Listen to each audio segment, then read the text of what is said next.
Welcome to SEI Asia's podcast on environment and policy in Asia. In this podcast series, we invite experts to discuss the many critical and complex environmental challenges in Asia and how to find solutions through policy and partnerships.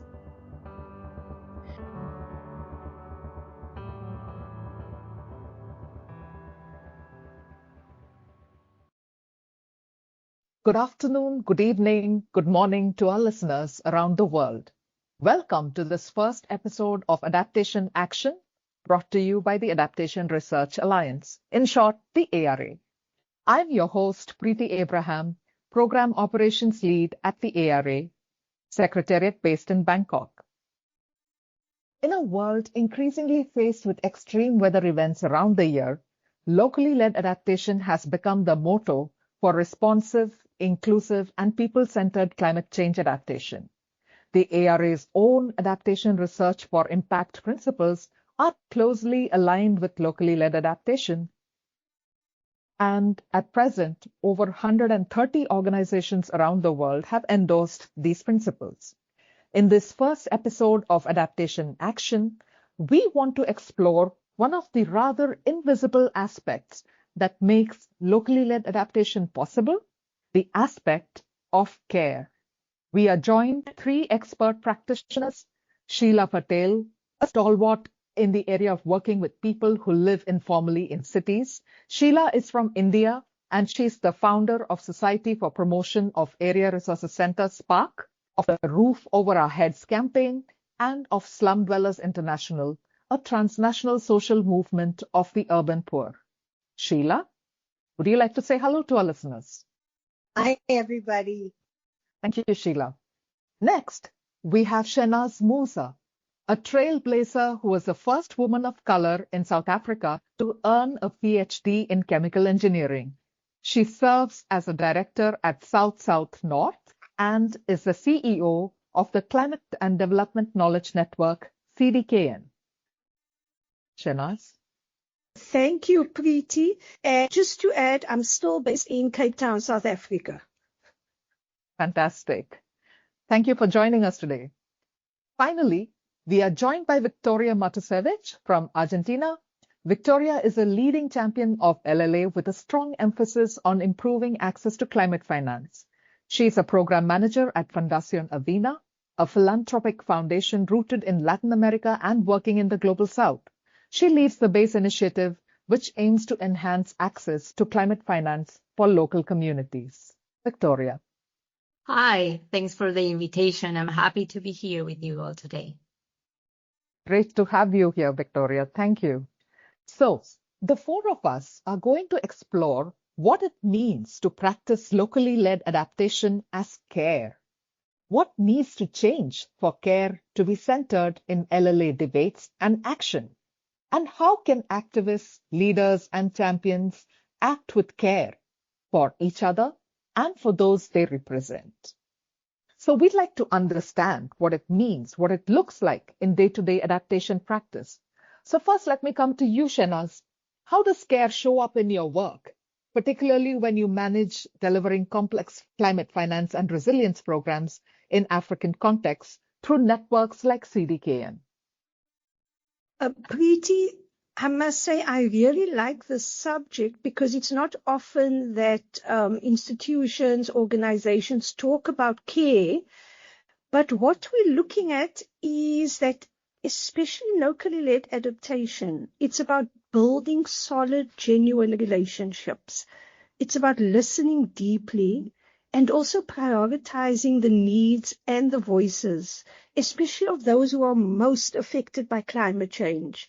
And I think often what we're seeing is that managing and delivering quite complex projects and resilience programs means that you're not only making sure that the resources reach the local actors, but also that you start creating spaces for their leadership and agency. Because often these grassroots organizations have as their foundation deep care for each other. And in the African context, what we found is that by investing time in co-designing projects with your grassroots organizations, with your communities, and also being responsive to their feedback, but really responsive, not saying you're responsive and then actually not being responsive. And you need to be also adapting your processes as they feed back to you so that they are accessible and really inclusive. What we've seen with our networks like CDKN is that we had to embed care into the program, and it shows up as our commitment to transparency, accountability, and the ongoing support to ensure that adaptation solutions are not imposed, but that they emerge collaboratively. And by centering care, that is what it is about, because that then fosters trust, it strengthens resilience, and it actually empowers your local champions, and that drives a lasting change. I do think that Sheela, and I just want to add here, a lot of Sheela's work over the years has had care deeply, deeply embedded in it. So I'm really privileged to be sharing this platform with Sheela Ji. Back to you, Preeti. Yeah, thanks, Shehnaaz. Thank you for really articulating so clearly what care looks like in your day-to-day work and how it's really empowering your work. Sheela, since Victoria already mentioned that you have been involved in this work for a long time and involving care as a principle of your work in climate change adaptation, we'd like to hear from you. So in your work among informal settlements, how do you see care as a principle of locally led adaptation? So first of all, Shehnaaz, thank you for your compliments. I need that when I'm fighting with donors and evaluators and researchers, because very often our world is all top-down. It's not only top-down from professionals to communities, but it's also top-down north to south. Somebody else develops theories, somebody else has to write proposals, somebody else has to give them money, and the accountability structures are all dumped on communities because they are the beneficiaries. And now it's not politically correct to say beneficiaries. So we end up imposing so many things on people whose lives are already so difficult and complex. So for me, the most important element of care is the deep commitment to the rights of those who face the challenge, to believe that those of us who come to examine, understand, and work with those issues that they face really care about their opinions, really care about who they are, what is the reason why they make flawed choices, and how do we navigate a path that enriches not only their knowledge and their ability to articulate their challenges, but also acknowledge the amazing ingenuity, especially, when you talk about women and care, it is synonymous because women are the ones who are at the center of the care economy, even in other terms. And so to help these relationships to be really equal produces these symbols of care that I think we are talking about.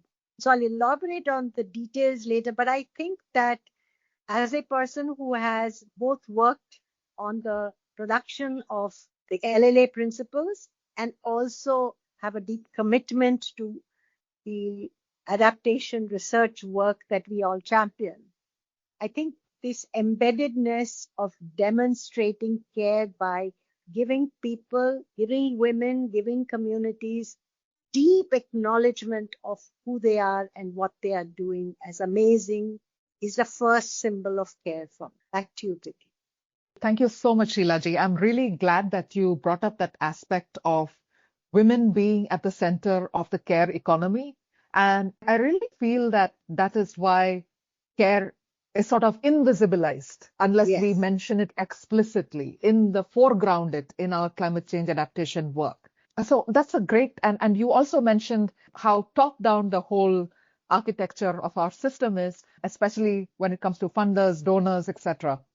So I think that's a nice point to bring in Victoria, who is with the philanthropy. And so, Victoria, would love to hear from you. What does care look like when you seek to fund local solutions?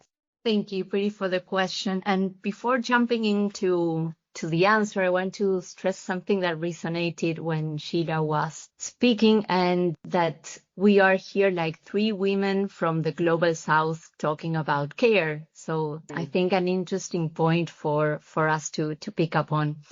And answering the question, I think that in Avina, we don't see ourselves as actors who arrive with all the answers or resources to fix something from the outside, but instead we try to operate more like a connector and a listener, on creating a space where trust and open conversations and mutual understanding can grow. I think that one of the biggest challenges we face in global climate action is avoiding unhealthy power imbalances. Resources often flow from the global north to the global south, and if we are not intentional, that dynamic can reproduce inequality. So for us, the key is to center in relationships. We start to get to know the local actors and the communities we work with and understanding what they cherish. I think that is crucial for us to make sure that the relationship can be as fair and as equal as possible.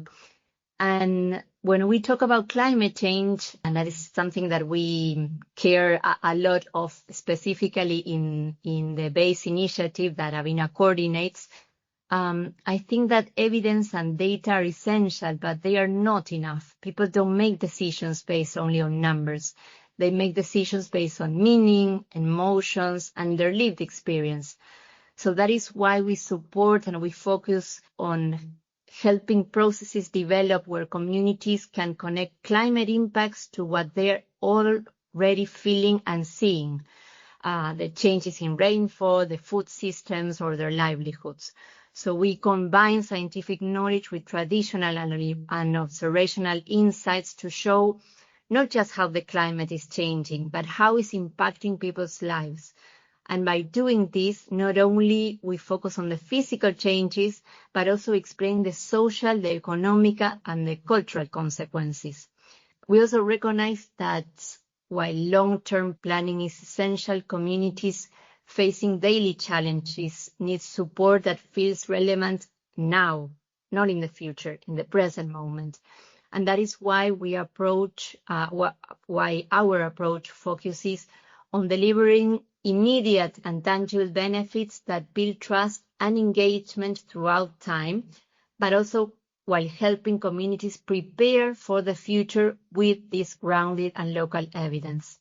And to finalize, I think that philanthropy has an important role, not to impose solutions, but to strengthen the local capacity, amplifying the local voices and supporting this collective pathway that bring us towards a more just and sustainable future. Thank you, Victoria, for that very thoughtful response. I'm so glad that you highlighted the importance of not just measuring the physical evidences, which is often the typical donor-funded style of addressing any climate change adaptation work on the ground, but also taking into account the importance of people's feelings, their emotions, their social context, their cultural context. That really makes me wonder, do current adaptation systems undermine care? Even when their intentions are good, even when they want to do something positive for the communities. What do you think? And I must say, I really love systems because I think it's just my engineering background where you see everything as a system, from people to machines to everything. Everything is a system. So I think this question, I've been reflecting on it in other situations as well.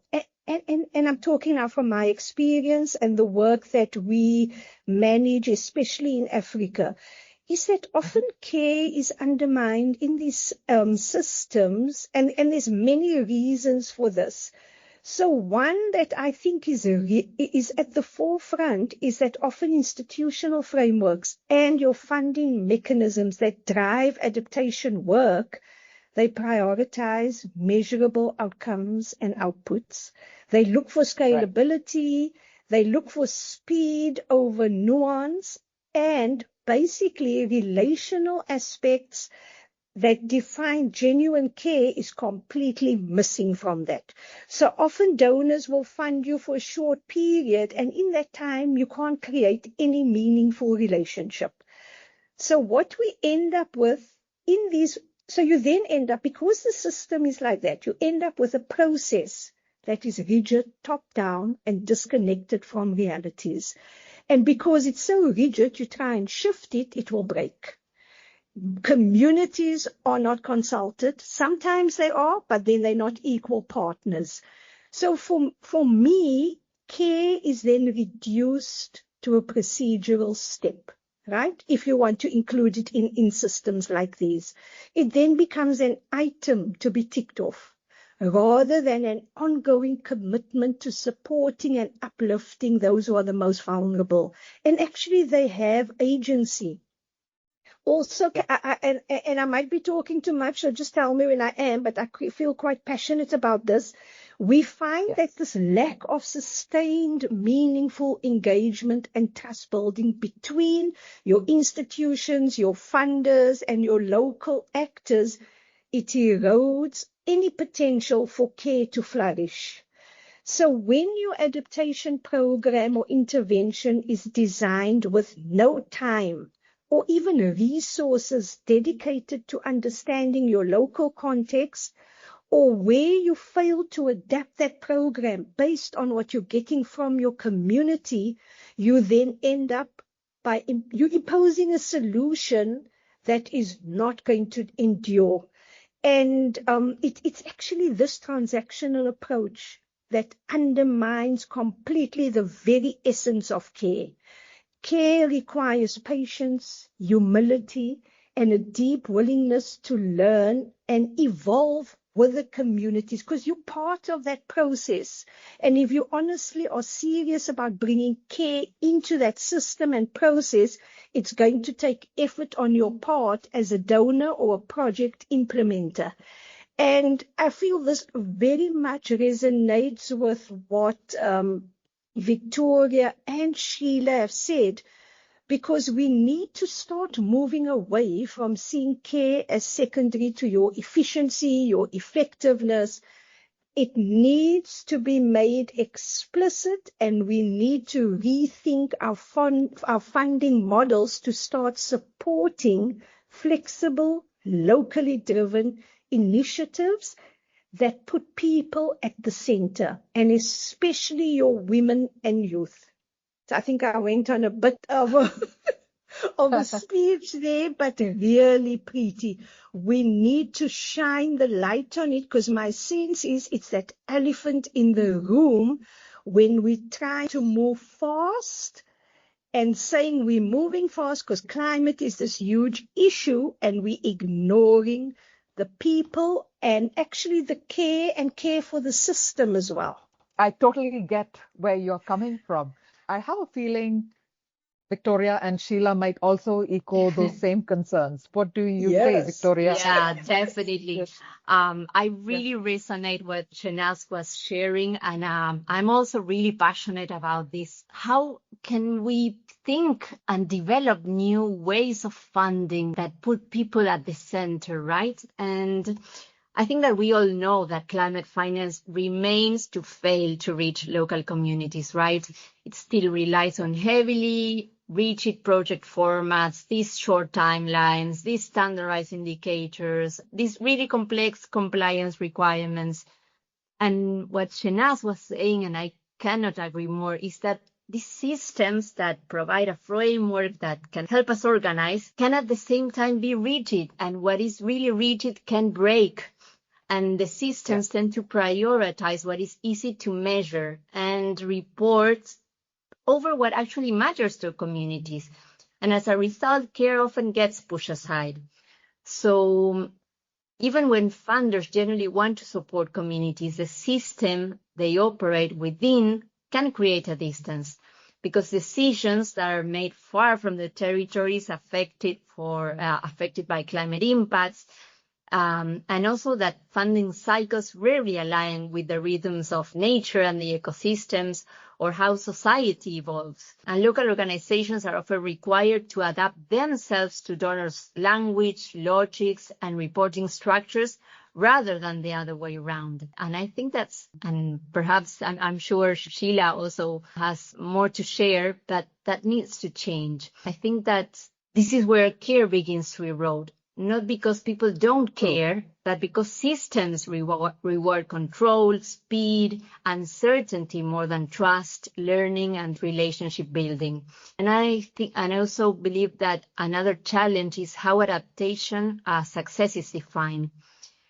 We always talk a lot about MEL systems and how systems focus on predefined outputs instead of adaptive capacity, local knowledge, or even dignity.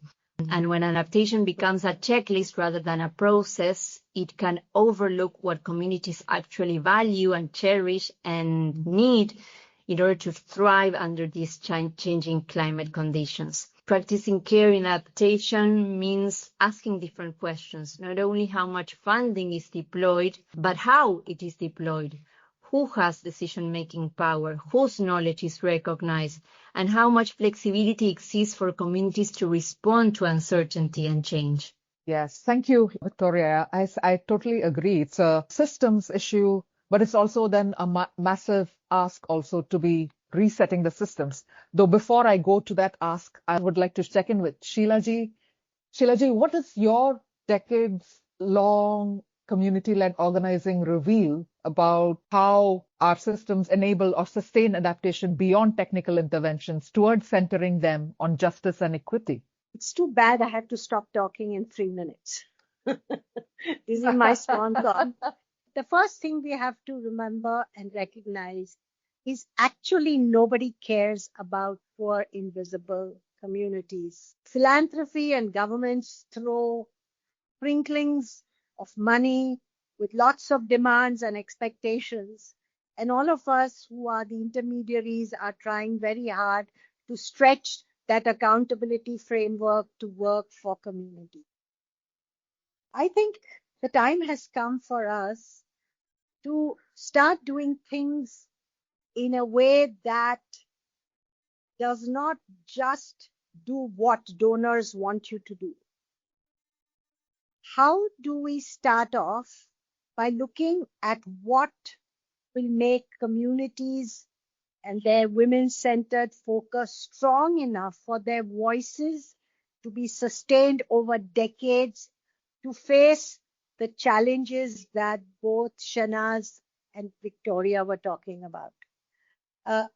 All of us who are intermediaries, our voices will not work. And what I have done in my life, which I'm most proud of, is I have learned that numbers make a difference. Volumes of communities committed to focusing on issues that matter to them is the first recognition of caring for what matters to them. The second thing is to create a network that is both of communication, solidarity, knowledge creation, that produces evidence that challenges all the nonsense that is coming top down, that is centralized, that is like a cookie cutter. Somebody does some PhD somewhere and produces some systemic or monitoring or whatever system, and we all get imposed on that and we have to sign off on that. We have to break these shackles. And so the first thing for me is how do we create sustained networks of people facing the same problem with values that I believe both LLA principles and what we do in adaptation research resonate, which is produce powerful, strong, aggregated evidence that challenges what does not work and how to produce what works. And that adaptation requires a transformation of all development investments that have a climate science perspective. There's no separate development and there's no climate change separate. So climate science has to inform development investment. And I think that directly ARA does that, in my belief, if we actually give people the power to make that representation through evidence and smart representation. And that LLA principle reminds all the 130 organizations that we so proudly talk about, which have signed off, to actually see whether they fit into those principles even halfway. I think most of them don't even come at, if you take 0 to 10, I don't think they even come to 3. So I think measurement has to be accountable on all sides. You have LLA principles, have the courage to say, we're not doing this. And I think that the role that Shehnaaz has with the CDKN network, that Victoria, Avina's work, all of us admire because of how democratically it works with grassroots movement. And so I think we represent different ends of the spectrum, but we need to work together through networks like ours to push this envelope and not be subservient and say, oh, please give us money, or right now there's a money crunch, so let's compromise. We might as well give up and let people do what they do well smartly, which is to survive. Back to you. Indeed. I think I've heard from each of you one or the other variation of the need for the system change, to center people in our climate change adaptation work, to center the principles of trust, of accountability, and of reducing that dependence on measuring those same old statistics that we have used for any and every development project throughout the world. That really brings me to the next question. So what needs to change? What needs to change in finance, in institutions, and power relations so that care is really central to bringing a careful approach in locally led adaptation? Maybe I'll start with Victoria, because you sit closest to that mechanism of funding such work, and then we'll take it from there. Great. I think that philanthropy has a unique role to play in reshaping how adaptation finance works today. I think that we as a philanthropic foundation and other foundations, we are very well positioned to take risks, to remain flexible, and to place trust in the allies we work with. And that is as a very critical entry point for helping to transform the current funding climate system towards one that is more caring, more inclusive, and more effective for locally led adaptation. And I want to add an extra element when we talk about trust, because I think that that is an issue that appeared also in what Shehnaaz and Sheela were also sharing. And I think that trust needs to be thought of as a two-way process, something that is both given and received. On the giving side, we often offer trust through flexible funding, grants with our partners that they could adjust their activities or reallocate resources as needs evolve on the ground. And this flexibility acknowledges that climate impacts are dynamic and the local actors are the ones that are best placed to respond in real time.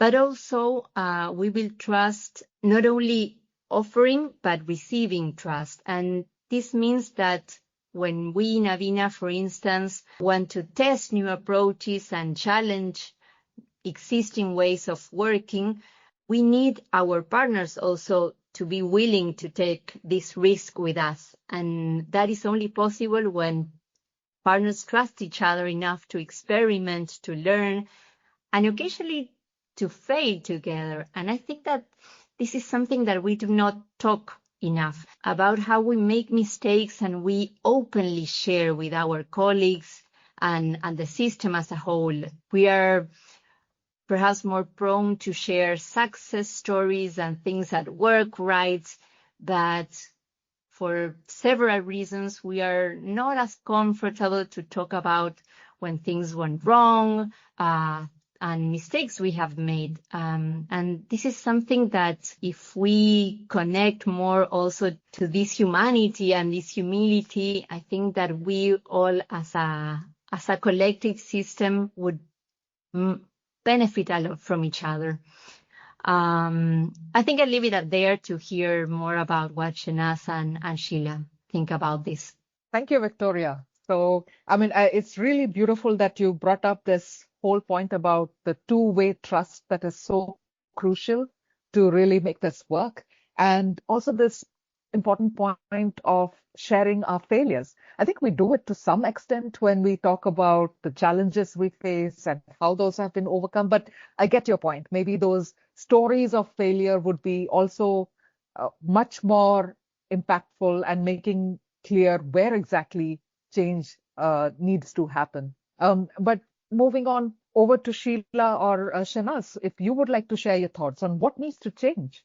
Preeti, I'd like to go because it actually latches onto this thing about trust and sharing things that didn't work. I mean, often we talk about this. We say, must we have a failure fest?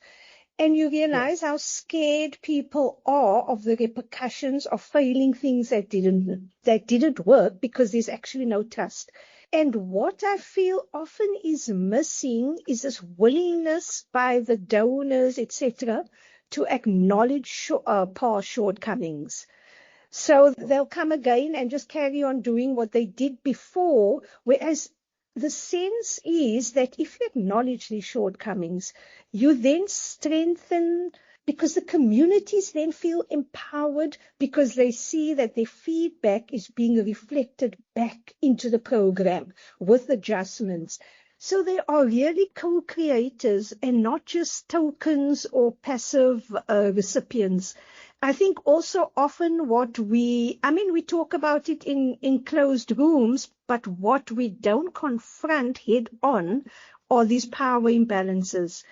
And it's these power imbalances that keep your systemic inequities in place. It perpetuates it. And unless we can name those imbalances and talk to them and work with them, I think we're stuck in some sort of an echo chamber. And I'm going to hand over to Sheela Ji because I know I think we feel the same way here, and I want to give her some of my time to talk to this. Over to you, Sheela Ji. I'm just laughing here because this is the first thing I often say to people who want to give us money. And my first thing to say is, do you want me to tell you beautiful things, or can I tell you all the lying, cheating, and stealing that often happens? You work with very poor communities. And I say the same thing to very poor communities, that we are intermediaries. Even the young professionals who work with you are not facing the same challenges that you do. And is our relationship one where we skate over everything to make the money flow, or we actually dig deep into finding what is the crisis and how we're going to do the solutions? And like Shehnaaz said, celebrating risk-taking, celebrating mistakes, celebrating why lying and cheating occurs, why bribes are given, are very important things to understand the systemic failures that produce the inability of poor people to rise, to transform their lives. And what we find is every failure, every mistake, everything that we did not anticipate and which bombed on us produces the most powerful transformations that doing great things don't work. So I run this campaign called Roof Over Our Heads, and many donors tell us, just put a picture of a nicely retransformed, rebuilt house, and you'll get lots of funding. And I said, no poor person's house is pretty. It has to be resilient. It has to deal with extreme weather. And very often it looks humble and ugly in your eyes. And if you can't tolerate it, you shouldn't be working with it. But I think that this is at the crux, both what Victoria said and Shehnaaz says is important. there is immaturity on both sides of the table, the donors and the NGOs that make proposals.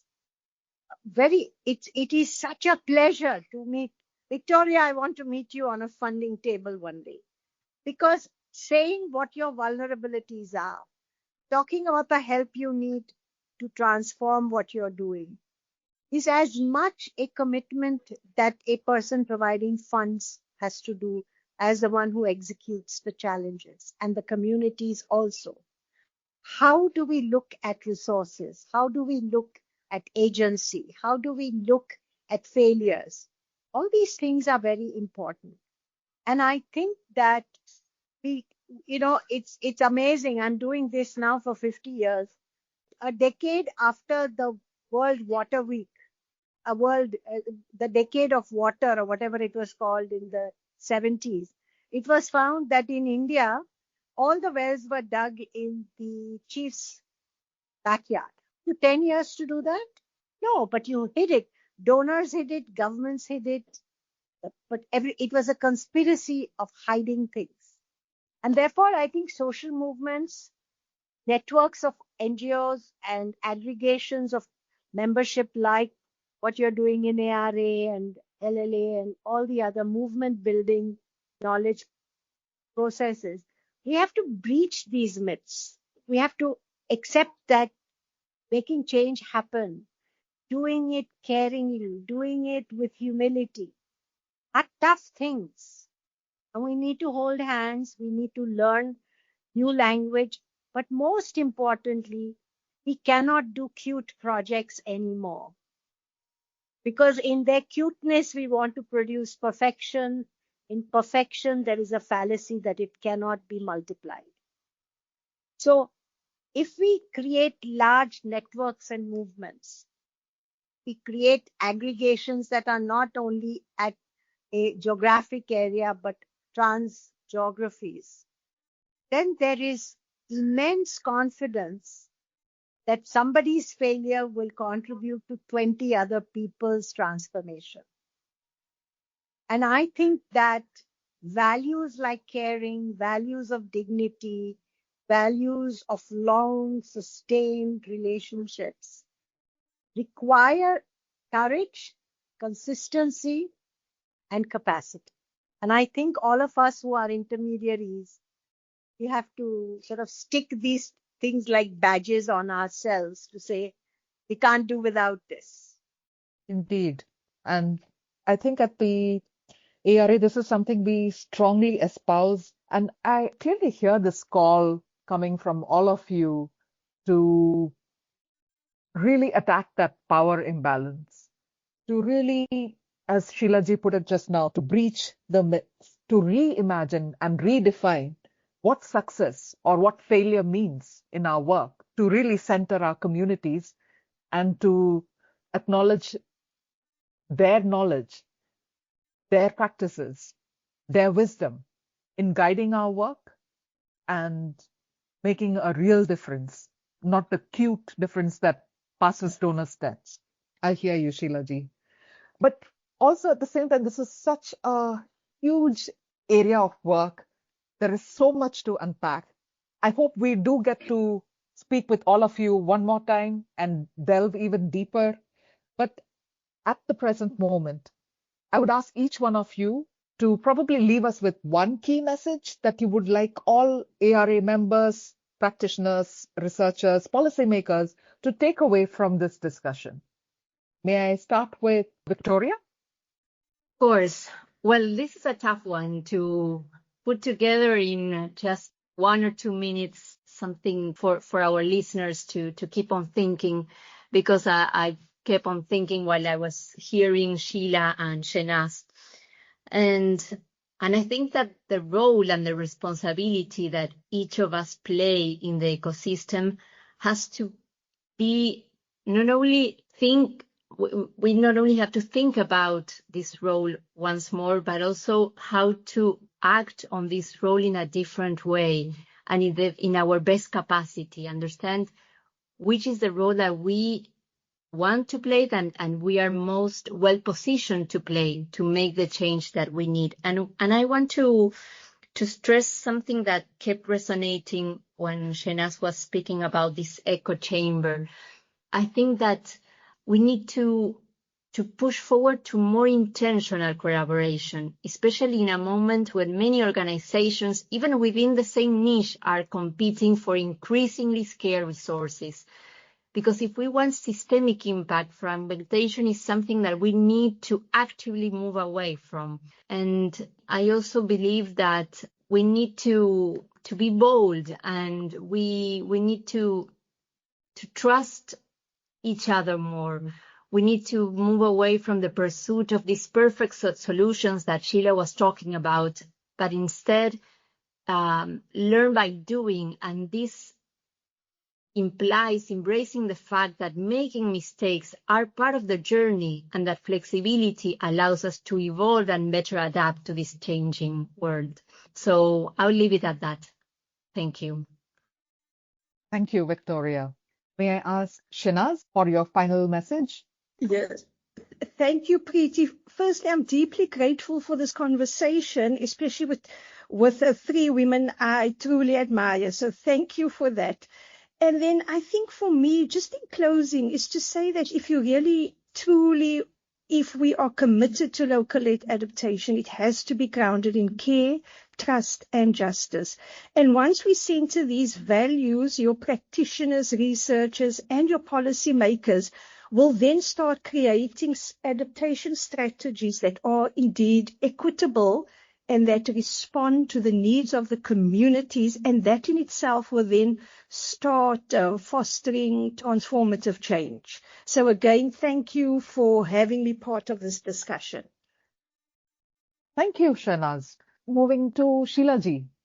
What would your final words be? I know you have a lot to say, and I'm sure we would definitely need one more episode, but your final words here. Thank you. So first of all, you guys promise us that we will continue more of these discussions between the three of you and the three of us, because this conversation requires a series with lots of examples, lot of inspirational ideas. And I think that what I have learned is aggregation is power. Knowledge has to be democratized. And we must believe that everybody has knowledge and insights that are precious, that need to be respected and aggregated to challenge the inequality that is trapping people. I believe that in the area of creating resilience through adaptation, science must inform people's choices in the simplest and most uncomplicated way. And we can do it. And I think that should be the focus of a lot of us who want to democratize how development can be informed by knowledge of climate and science. Because otherwise, you are doing all the things that are going to be disruptive, negative, and wasteful. And I think that transforming research and making it democratically available, not just top down, but a lot of things that we can learn, that people tell you that this is nonsense, but we don't want to hear it because we have some other theory in our heads. How do you democratize conversations? How do you democratize how knowledge gets explored? Are exciting. And I think we can, if you guys can pick up more specific focus strategies that we can share with people who give money, people who run intermediary institutions for social movements, for policy makers. I think that's a very important way to produce partnerships, collaborations, and for feeling liberated to learn from everybody, not to be restricted into a little narrow circle to say, oh, those people are bad. Those people don't know anything.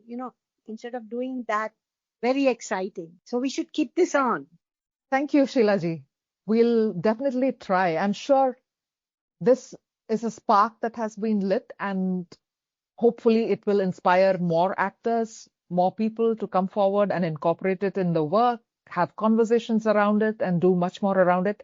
But for this first episode, thank you, a big thank you to all three of you for sharing your valuable insights and wisdom and suggestions. We hope to keep this going. Bye-bye. Bye-bye. Bye-bye. Bye. Thank Bye-bye. you.